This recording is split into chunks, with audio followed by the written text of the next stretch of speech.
या जुले चंगमाला संदुगले या जुले तेने री कशकोदा जतकन yang ama chochole tene ka tsiringle ka pervezle tena tsuxla epexe chaklas zatkan junu mangpui ka taldik zadin mane halam da thalne diring jakma sumchu sorgu painok ngeja changmala tashis delek yang thukje che juchera yale jule tene diring ma jak zangpojik ma jak mixal jige ngatang zomte no de jak percibena tene ka tsiringle ma jipsal mola zats tena tsuksa pikchik ngeja justes dingna ngeyang ladakh ne philoge migun lang hagoche se pia yang hindi na yagares ka dena ajiga juin samara diring ngatang tsatims soma zatkane erde tene uskong nang mespo ngatang Ambedkar skundune tamja kino Baba Saheb Bhimrao Ambedkar skundune te hi jaga ngatang Satims pe sivenanga gamo thatpo monchukche se jakchik nokar satims pe tene ngatang soks yul thagringa jukskan mitse phuttang soso yotkan monlang tene mixale skapsrik salte yot kabenanga tene ngati yule sakyat paps koryuk shezrik mirix sangma shumskyop salche se I success caps demo un kao ngata diringang ikar sot parso din nang juks dainok liu tukpe shumskop zera tsoksgun oi mespo gune te tusla gyagar ame choksne tugu soso yot kyak tsosna zompe gyagar jiginok te nanga changme I soso yot chespar siwa choste te ba chokskor choste te ba shumskop chogos molte konge izam demo sirgun borazat kyak kaves basic tene liu tukpa ino yale sompa te tansena te katinena ngatai ijakpo ma mixale khakchan joster sichese skapshigino tenang nang school ma be pia ladakh se school ma o kaungati sathim se liujiger sotpa sodinino yang gyagare yang yulgun zoksla ladakh lang mangluk se chizering ngata dasbugun ngatang thopgos ngatang legislative assembly yongos UT in state in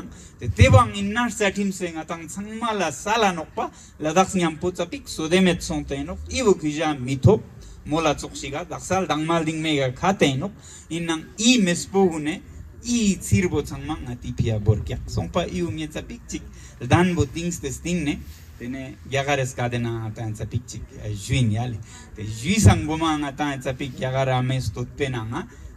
buddhajik skadajik pulin Bharat Mata ki Bharat Mata ki Bharat Mata की या जुले नमस्ते सलाम सभी को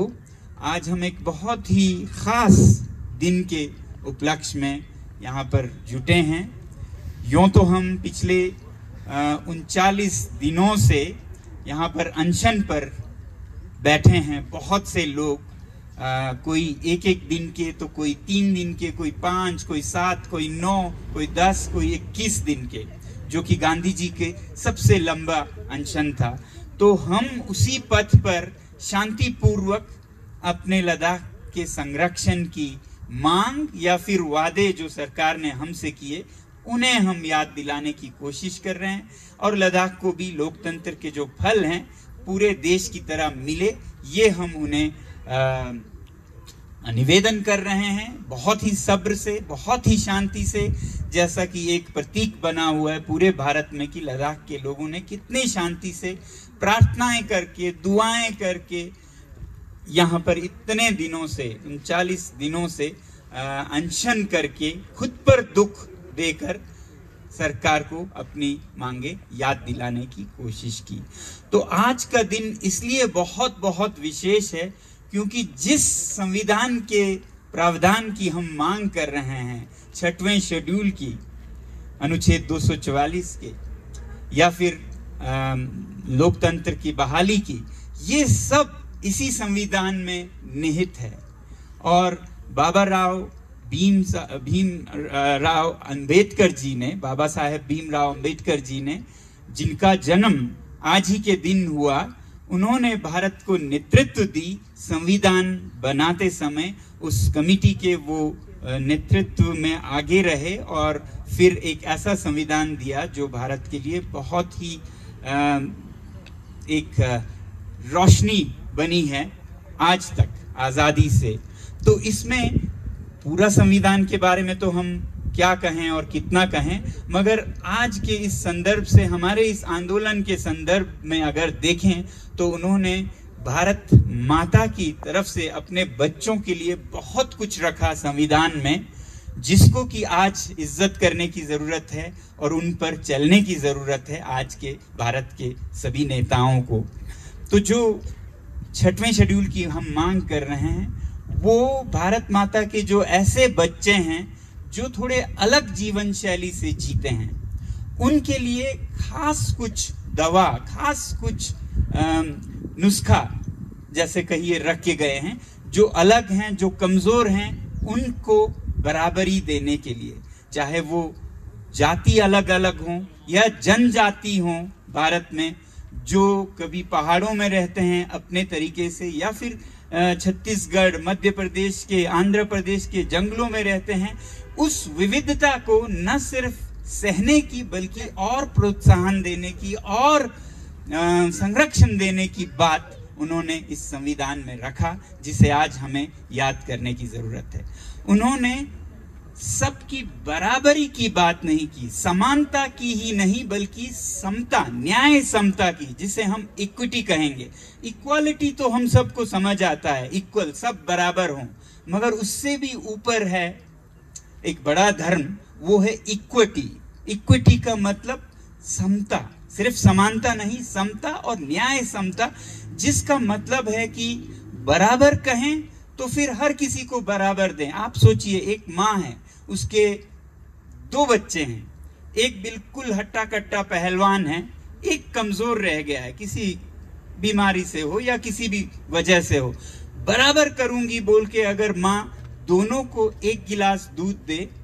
तो फिर बराबरी नहीं होगी। जो पहलवान है और जो कमजोर है उसमें फर्क करने की जरूरत है, उसी को इक्विटी कहते हैं। जो परिस्थितियों को समझकर न्याय किया जाए वो न्याय समता है, और जो बराबरी, जो गणित का बराबरी है, मैथमेटिकली इक्वल, वो फिर इक्वालिटी है। भारत के संविधान में इक्विटी पर जोर दिया गया है कि जो कमजोर है उसे चाहे 1.5 गिलास देना पड़े तो उसमें किसी को एतराज नहीं होनी चाहिए। ये अलग हैं, इनके साथ कुछ विशेष किया जाए तो ये भी कल को बराबर होंगे। ये सबसे बड़ी बात है हमारे संविधान की, इक्विटी का भी ख्याल रखना। सिर्फ इक्वालिटी नहीं कि आप अमीर से अमीर हैं उनको भी वही, जो गरीब से गरीब हैं उनको भी वही, जो बिल्कुल अलग जीवन शैली संस्कृति में हैं, पहाड़ों में हैं, उनके साथ भी वही, और जो शहरों में बहुत फायदे जिनको मिले हैं उनको भी वही। तो वो समानता होगी मगर न्याय समता नहीं होगी। तो इसलिए भारत उन अग्रसर देशों में है जो पॉजिटिव डिस्क्रिमिनेशन की बात करते हैं, जो ये नहीं कहते हैं कि डिस्क्रिमिनेशन बिल्कुल ना हो, सब बराबर है। भारत पॉजिटिव डिस्क्रिमिनेशन की बात करता है, जिसमें कि जो कमजोर हैं उन्हें थोड़ा पॉजिटिव, अलग कुछ खास दिया जाए ताकि वो भी अपनी कमजोरी से निकलकर या अपनी संस्कृति की रक्षा करके भारत की विविधता को बनाए रखे। तो इसका आज हमें जश्न मनाने की जरूरत है। जो हमारे संविधान के निर्माताओं में, जिसमें अंबेडकर जी अग्रसर थे, नेतृत्व कर रहे थे, उन्होंने ऐसा संविधान दिया जिसमें हर एक का ख्याल रखा जाए और इक्विटी सबको मिले। और इसी वजह से भारत में जो डिस्क्रिमिनेशन पॉजिटिव है, कहीं वो सीटों की आरक्षण हो, उसका हमें संदर्भ समझना चाहिए। बराबर हो बोलने से हम बहुत तुच्छ, छोटे बन जाते हैं कि कमजोर और ताकतवर सबको बराबर हो। फिर एक देश उनका ख्याल नहीं रख रहे हैं जिनकी जरूरतें अलग हैं, जिनकी परिस्थितियां अलग हैं, जिन पर सदियों से बहुत मुश्किलातें उठाना पड़ी हैं और जिनको सब सहूलियातें, सब फायदे, फैसिलिटीज मिले हैं, उनमें कुछ पॉजिटिव डिस्क्रिमिनेशन हो, ऐसा उन्होंने रखा। और इसका एक प्रतीक, इसका एक उदाहरण है जीता जागता 6वां शेड्यूल, जो कि भारत को महान बनाता है, जो कि भारत को विश्व गुरु बनाता है कि भारत सिर्फ समानता नहीं, समता की बात भी करता है। तो ऐसे ही हम जो हक हमारा संविधान में है उसकी मांग कर रहे हैं, और जो हमारे भारत के नेतागण ने हमें वादा किया कि आपको हम 6वें शेड्यूल में लेंगे, उसका हम याद दिला रहे हैं। हम कोई कुछ ऐसा नहीं कर रहे हैं कि जिससे भारत को तकलीफ हो। नेताओं को उनके वादे याद दिलाना, जो कि 2-2 बार चुनावों में किए गए, चुनाव जीते गए, ये कोई हमारी तरफ से भूल या गलती नहीं होगी। वादे न निभाना जरूर भूल हो सकती है, वादों को याद दिलाना भूल या गलती नहीं होनी चाहिए किसी भी देश में। उसी तरह इसी संविधान ने हमें आर्टिकल 19 दिया, अनुच्छेद 19, जिसमें कि अभिव्यक्ति की जो आज़ादी है, फ्रीडम ऑफ एक्सप्रेशन, आज कोई भी अपने मन की बात, जो उनकी ज़रूरतें हैं, बोल सकें। मगर दुर्भाग्य की बात है कि हम ये देखते हैं कि कभी कभी उस आवाज़ को भी कुचला जाता है। आज मुझे एक पत्रकार मिले जिन्होंने कहा कि कल जब वो यहाँ पर लोगों से इंटरव्यू लेके उनके अभिव्यक्ति को सम्मान देकर वो जा रहे थे, फ्रीडम ऑफ एक्सप्रेशन को अपने कैमरे में लेके, तो बाहर उनसे वो कैमरा छीन लिया गया, उनके सारे फोटोज और वो इंटरव्यूज डिलीट कर दिया गया। तो ये कैसा लोकतंत्र है, ये कैसा संविधान की इज्जत है, जिस संविधान में सबको बोलने का अधिकार दिया है और ऐसे पत्रकार हमारी आवाज को देश तक, दुनिया तक ले जाते हैं, उन पर जबरदस्ती करके उनके सामान को तोड़ फोड़ दें, तो ये तो मुझे भारत के संस्कार नहीं दिखते। ये शायद चीन में होता है जहां कोई लोकतंत्र नहीं है। तो आज ये भारत में हो तो हमें बहुत दुख होता है। उसी तरह यही अनुच्छेद 19, आर्टिकल 19D हमें आजादी देता है, आजाद भारत में कहीं भी चलने का, घूमने का, फ्रीडम ऑफ मूवमेंट। और जब हम कहते हैं कि हमारे ही भारत के जमीन, जो हमारे चरवाहे जहां पर बकरियां चराती हैं, वहां हम उनकी हालत देखने जाएंगे तो हमको बहुत जैसे कोई देशद्रोही हो, उन पर बिल्कुल दफाएं जो बहुत संगीन हो, जो कि मतलब कहीं मार काट होने वाली हो, दफा 144 वो लगा दिया जाता है, या फिर इंटरनेट का बंद कर देना, चारों तरफ पुलिस छावनी बना देना। ये एक लोकतंत्र को शोभा नहीं देती जब शांतिपूर्ण लोग अपने ही इलाके में कहीं जाना चाहते हैं और उनको रोक दिया जाता है। तो ये भी बहुत दुर्भाग्य की बात है, हमारे संविधान का एक तरह से ये उल्लंघन है, क्योंकि अगर भारत की जमीन है तो उस पे भारतीय नागरिक क्यों ना जाएं। फिर भी हम ये समझते हैं कि लद्दाख एक संवेदनशील जगह है, जहां पर सीमाएं मिलती हैं, विदेशी सीमाएं मिलती हैं, और ऐसे में जो हमने 10,000 लोगों के सीमा तक जाने की बात की, तो उससे हो सकता है कि उनकी चिंताएं बढ़ गई हों कि सीमा पर इतने सारे लोगों का जाना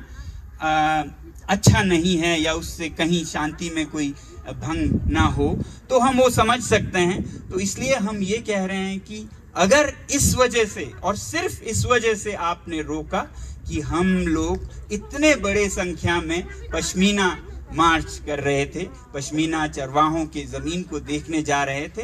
तो अब आज के दिन संविधान के निर्माता अंबेडकर जी के जन्मदिन पर हम ये घोषणा करते हैं कि हम आपके चिंताओं को इज्जत करते हुए, ध्यान में रखते हुए, हजारों में नहीं,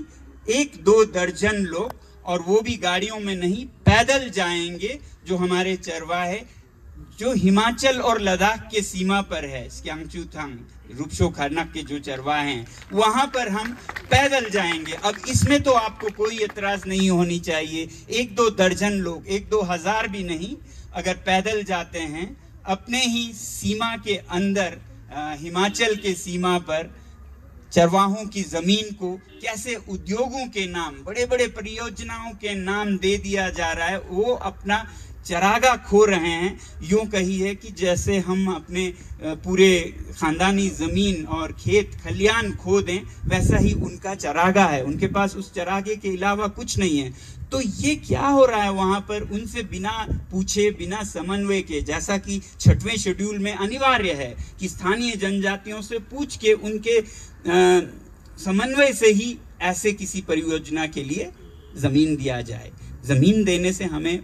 अगर भारत के काम आए तो कोई एतराज नहीं है, मगर उनको कम हानि, भारत को अधिक से अधिक फायदा हो, ऐसे तरीके से तो लिए जाए। तो इसलिए हम एक मार्च करेंगे जो कि बहुत थोड़े ही संख्या में 1-2 दर्जन लोग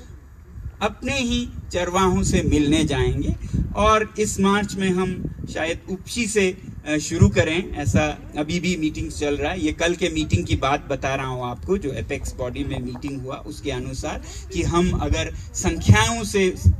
समस्या है तो बहुत छोटे संख्या में और कई दिनों में हम एक पश्मीना मार्च करें, उनकी हालत को दिखाने के लिए।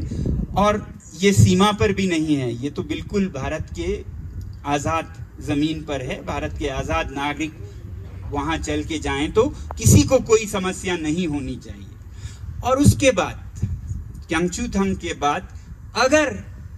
सरकार को या प्रशासन को कोई एतराज नहीं हो, उन्हें कोई समस्या नहीं हो, तो और सिर्फ तब हम आगे सीमा पर भी जो चरागे हमें बताया जा रहा है कि खोए जा रहे हैं, हमारे चरवाहे बहुत सारा जमीन खो रहे हैं वहां अतिक्रमण के वजह से, तो उसकी सच्चाई क्या है वो भी देखने जाएंगे। अगर प्रशासन को कोई समस्या नहीं हो, वो हम उनसे पूछेंगे। मैं तो ये कहूंगा कि ये प्रशासन के लिए और सरकार के लिए एक सुनहरा मौका है,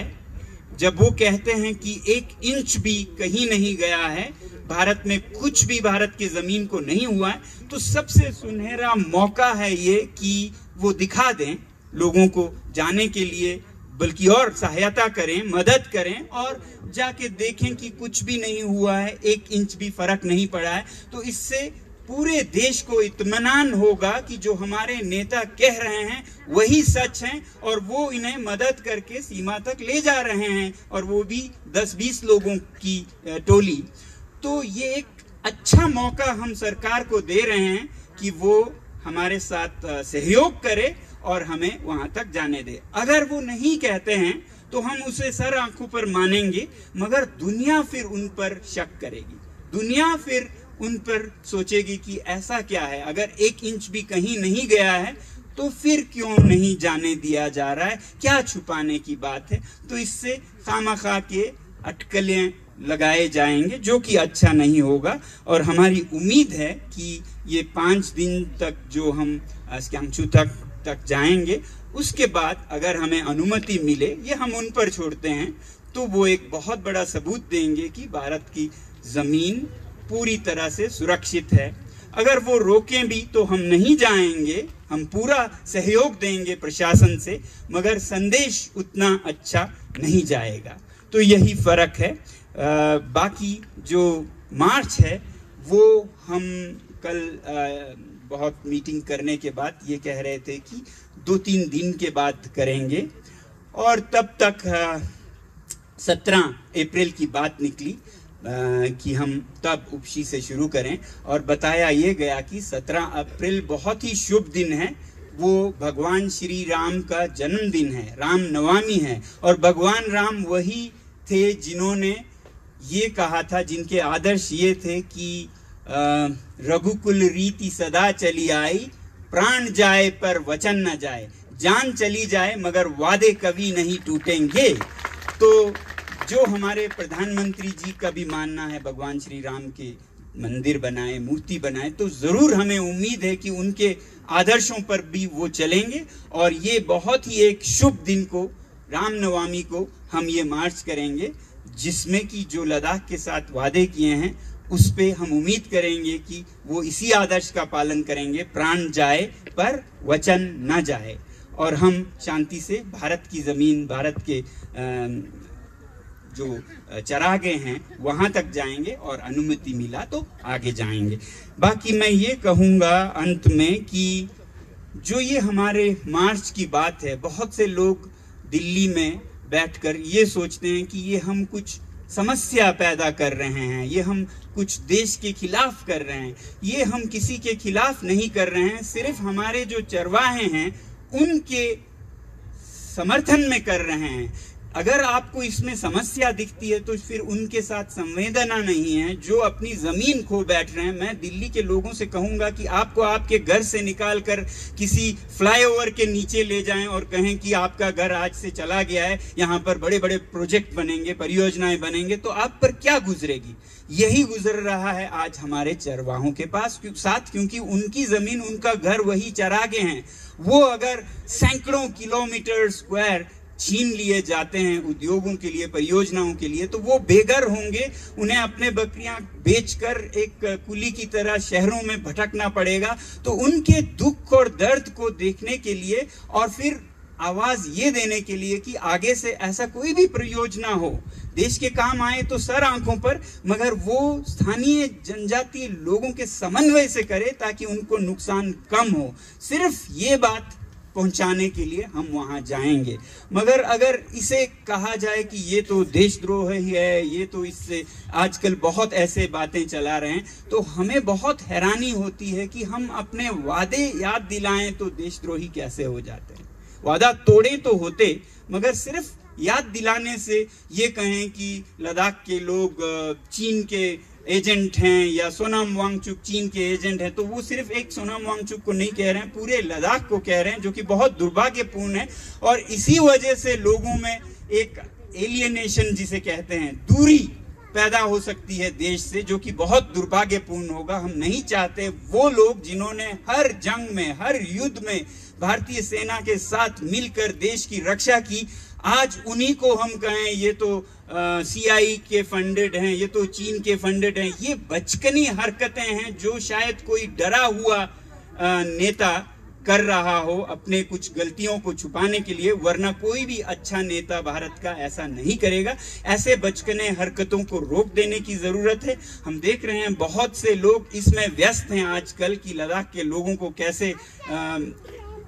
भारत विरोधी घोषित कर दिया जाए, या जो इस आंदोलन में हैं उनको तो करें ही। ऐसा कोई विरोध नहीं है, और होगा तो शायद ऐसे बचकने हरकतों के वजह से होगा, जो कि बहुत दुर्भाग्यपूर्ण होगा। क्योंकि रहीम कहते हैं कि रहीमन धागा प्रेम का, जो प्यार का धागा है देश और लद्दाख के बीच में, रहीमन धागा प्रेम का ना तोड़ो चटकाए, टूटने ना दो, टूटे फिर ना जुड़े, जुड़े तो गांठ पड़ जाए।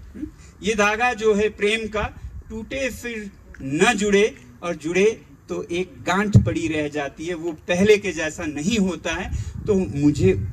उम्मीद है आप सभी लोगों के तरफ से कि प्रशासन से या सरकार से या सरकारी एजेंसियों से ऐसा कोई काम